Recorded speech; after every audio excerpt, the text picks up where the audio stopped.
नमस्कार, स्वागत है आपका जनसत्ता में। मैं हूं विभावरी दीक्षित और लेकर आई हूं आपके लिए इस वक्त की ताजा खबरें।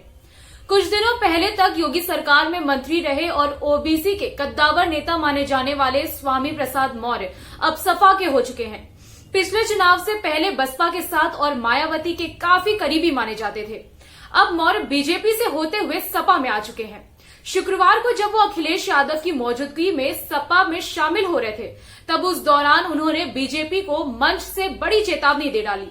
स्वामी प्रसाद मौर्य ने अपने संबोधन में कहा कि वो जिसका भी साथ छोड़ते हैं उसका अता पता नहीं रहता। उदाहरण के लिए उन्होंने मायावती का नाम भी ले लिया। इस दौरान उन्होंने सीएम योगी आदित्यनाथ के 80% बनाम 20% के नारे का जवाब देते हुए कहा कि अब लड़ाई 85% बनाम 15% हो गई है और भाजपा 8 से 10% तक कम वोटों के साथ रह जाएगी। पंजाब विधानसभा चुनाव के दौरान कांग्रेस के अभियान को तगड़ा झटका लगा है। राज्य में पार्टी का दलित चेहरा और पूर्व मंत्री जोगिंदर सिंह मान ने कांग्रेस को अलविदा कह दिया। मान ने शुक्रवार को पार्टी के साथ साथ पंजाब एग्रो इंडस्ट्रीज कॉरपोरेशन के चेयरमैन के पद से भी इस्तीफा दे डाला। इंडियन एक्सप्रेस के मुताबिक हालांकि वाल्मीकि माधवी सिंह मान ने अपनी भविष्य की योजनाओं को लेकर कोई खुलासा नहीं किया है, लेकिन वो आम आदमी पार्टी के साथ बराबर संपर्क में हैं और आने वाले दिनों में वो आम आदमी पार्टी में शामिल भी हो सकते हैं। उन्होंने कांग्रेस की अध्यक्ष सोनिया गांधी को एक भावुक पत्र लिखा है। सोनिया गांधी को लिखे पत्र में मान ने कहा है कि मेरा सपना था कि जब मैं मरूं तो मेरे शरीर पर कांग्रेस पार्टी का तिरंगा लपेटा जाए। मैं आखिरी सांस तक कांग्रेस पार्टी में रहना चाहता था, लेकिन पोस्ट मैट्रिक स्कॉलरशिप घोटाले में कांग्रेस पार्टी दोषी है और अब मेरी आत्मा मुझे कांग्रेस में बने रहने की इजाजत नहीं दे रही है। एस सोमनाथ ने शुक्रवार को अंतरिक्ष विभाग के सचिव और अंतर्राष्ट्रीय आयोग के अध्यक्ष के रूप में कामकाज संभाल लिया। इससे पहले वो 4 साल तक विक्रम साराभाई अंतरिक्ष केंद्र तिरुवनंतपुरम के निदेशक रहे थे। भारतीय अंतरिक्ष अनुसंधान संगठन इसरो के बयान के अनुसार वो इससे पहले 2.5 साल तक वलियामला में लिक्विड प्रोपल्सन सिस्टम सेंटर के निदेशक रहे।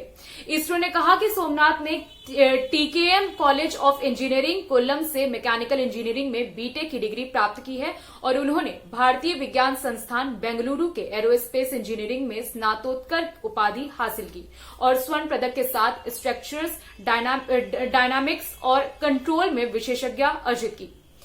सोमनाथ प्रक्षेपण यानों की प्रणाली अभियांत्रिकी के क्षेत्र के विशेषज्ञ हैं। उन्होंने एस्ट्रोनॉटिकल सोसाइटी ऑफ इंडिया से अंतरिक्ष स्वर्ण पदक से सम्मानित किया जा चुका है। दिल्ली में कोरोना के मामलों में भले ही वृद्धि हो रही है, लेकिन राज्य सरकार की ओर से जो आंकड़े सामने आए हैं वो कुछ राहत देने वाले हैं। दिल्ली के स्वास्थ्य मंत्री सत्येंद्र जैन ने शुक्रवार को कहा कि कोरोना से मरने वालों की संख्या में 75% ऐसे लोग हैं जिनका वैक्सीनेशन हुआ ही नहीं था।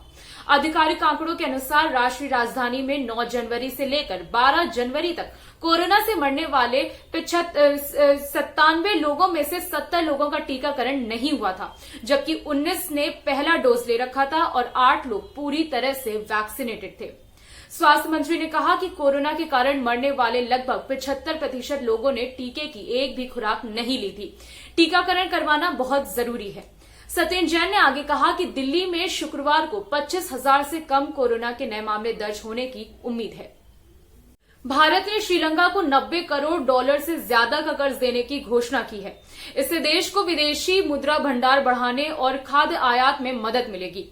आर्थिक संकट से जूझ रहे श्रीलंका में इस समय लगभग आवश्यक वस्तुओं की भारी किल्लत देखने को मिल रही है। श्रीलंका के सेंट्रल बैंक के गवर्नर अजीत निवाड कैबराल ने बुधवार को कहा था कि उनका देश भारत से $1 अरब अमेरिकी डॉलर के ऋण पर बातचीत कर रहा है। श्रीलंका में भारतीय उच्चायुक्त गोपाल बागले ने बृहस्पतिवार को कैबराल से मुलाकात की और पिछले हफ्ते आरबीआई द्वारा $90 करोड़ अमेरिकी डॉलर से ज्यादा की सुविधाओं का विस्तार करने के मद्देनजर श्रीलंका को भारत का मजबूत समर्थन जताया। एक ट्वीट में कहा गया कि इनमें एशियाई समाशोधन संघ 50.9 करोड़ अमेरिकी डॉलर से ज्यादा के निपटान को स्थगित करना और 40 करोड़ अमेरिकी डॉलर की मुद्रा अदला बदली शामिल है।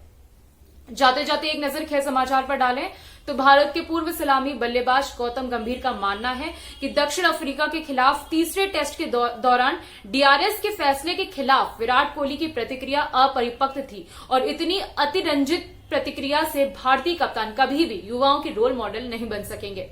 कोहली, उप कप्तान केएल राहुल और ऑफ स्पिनर आर अश्विन ने विरोधी कप्तान डीन एल्गर को पगबाधा आउट नहीं देने के डीआरएस के विवादित फैसले के बाद एम्पायरिंग और तकनीक को लेकर स्टंप माइक पर अपमानजनक टिप्पणियां की।